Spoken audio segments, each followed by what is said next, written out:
It replaces the original. How many times have you heard this? Why sift for a skip for a TV that only Stretch Armstrong can hold, and get some dusty cartridge that won't work unless you do as much blowing as a single mum on OnlyFans, when you can boot up your current gaming setup and play a remake that has pretty visuals and ray tracing that you'll no doubt forget about after you've stared at a puddle for 10 minutes. This isn't going to be the kind of video where I tell you that the only way to play a Game Boy game is if you spend hundreds on an original copy for the authentic experience. Oh boy, I'm so hungry I could eat an Octorok! Quite frankly, that just sounds miserable. But there is merit in playing a game that has been remade. I'll be primarily talking about remakes, because remasters generally are just the same game in HD with a few quality of life changes. They're essentially enhanced ports.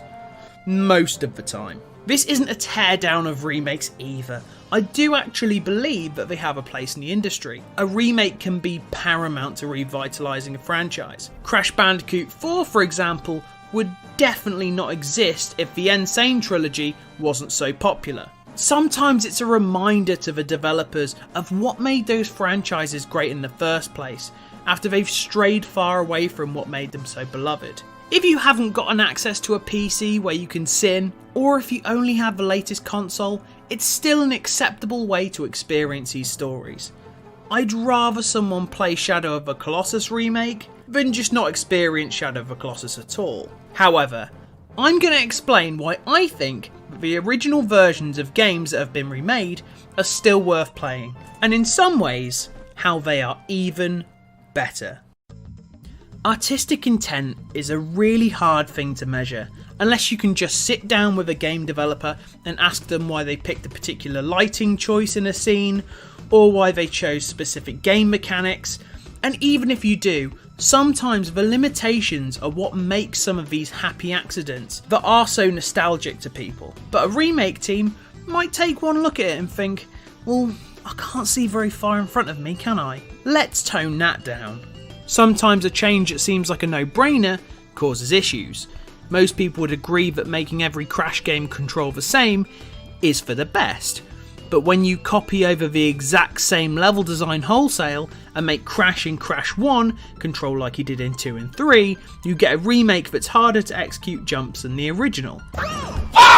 Uh-oh. Improving gameplay without tweaking other important elements can also just snap a game in two. Metal Gear Solid: The Twin Snakes implements a lot of mechanics from Metal Gear Solid 2. Again, on paper, sounds great. Snake is more versatile than ever. However, the level design, AI, and bosses are exactly the same, meaning that the tense duel against Ocelot can be dealt with like this. In this one, the speedrun strat is to just aim at him and shoot at him.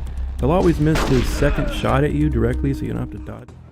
Games need to be worth their full price tag, right? We can all agree on that. But if the quality's there, I'd happily pay full price for an 8-hour experience. And as for Final Fantasy VII Remake, there were fears before release that it wouldn't be long enough. Well, I hope you're happy, because Square Enix spreads the cheeks of a 5 or 6 hour long section of the original and makes it 30 plus hours long. Were there cool additions? Of course. But Jesus, the pacing is abysmal. There are hours of my life I wish I got back. Single screens in the original transformed into mindless dungeons that butcher the flow and add nothing to the story. If you want to make Final Fantasy VII multiple parts, that's completely fine. But please knock a tenner off the price tag and knock 10 hours off the runtime. In the original, the filler is just not there. Every hour there is reveal after reveal, battle after battle. I'm not helping some Gmod NPCs with their rat problem because I'm already storming the Shinra building. Unfortunately, this isn't just a Final Fantasy VII problem. Yakuza Kiwami, a remake of a PS2 original, there is a section where you have to get food for a dog. So you get the food, bring it back to the dog, and that is it. In the remake, you go get food, bring it back to the dog, then you have to go get water, bring it back to the dog. Then you're told that you need to go get a plate, so you go get a plate and bring it back to the dog. What does this add but unnecessary bloat? The main story is apparently 3.5 hours longer than the original, so why is it longer? Well, they've added cutscenes to further develop one of the main characters, but there are just so many tasks that are just given extra steps for no reason. Not to mention that Majima, a character that you fight twice in the original, now you have to scrap with like 60 times. For what? A few funny interactions that get old very quickly.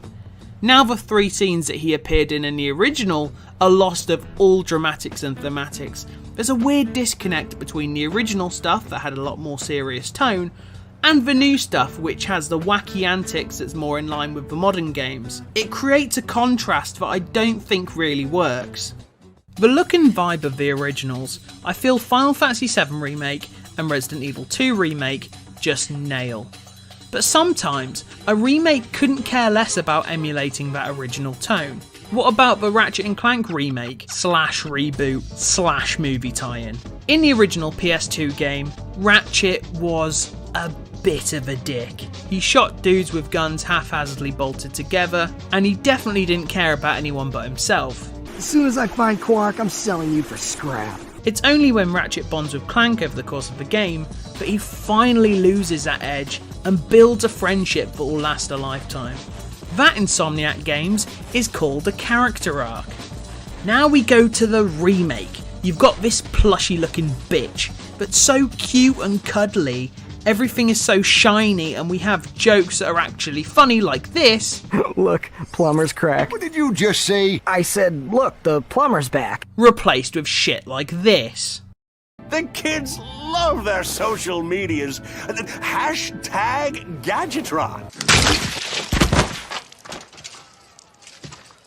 That's not even the worst of it.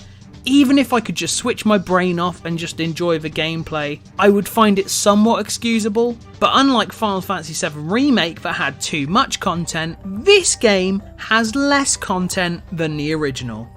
I get game development is tough, but before you add new stuff, at least make sure the stuff from the original is there. Now let's look at some iconic locations and compare them to their remake, shall we? What about the logging site from Ratchet & Clank? Or the clock tower section from Resident Evil 3? Or Shinseisho from Yakuza 2? You literally had one job.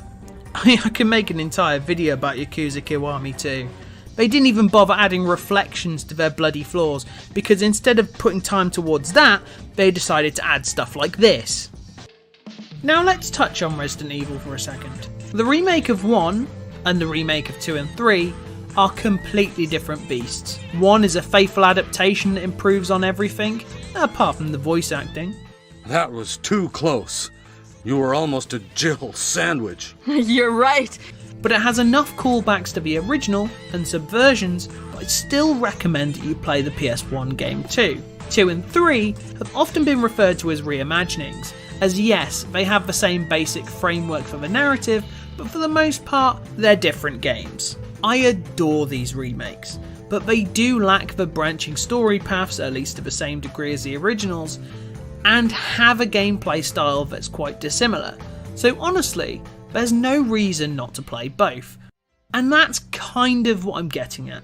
Most remakes I enjoy, but I'm not gonna lie, despite the fact that I played the Insane trilogy first, I still boot up PlayStation 1 versions of Crash 2 and 3 because, well, look at him, he's perfect. There's a certain look to a PlayStation 1 game that's hard to replicate. Everything looks dark and a little grimy. There's an atmosphere to the PS1 titles that remakes struggle to emulate. And let me just squash some obvious criticisms. No doubt there'll be comments calling me nostalgic. Most of these remakes that I have played, I played before I played the originals. So I don't think that that's a fair critique, especially considering the only game I had on my PlayStation 1 was Shrek. Now if there are going to be remakes until the end of time, that's fine, but I have a few caveats. The original Metroid is actual ass, but the remake is bloody brilliant. Said remake also lets you unlock the original as a reward, something the remake of Medieval also does. Please put this in all your games, it's such a good idea, and it's honestly the best of both worlds. The next thing that I require of remakes is if it's in the original, don't cut it. Rework it if you have to, but don't cut it. There's no reason at all why there should be less content in a remake than in the original.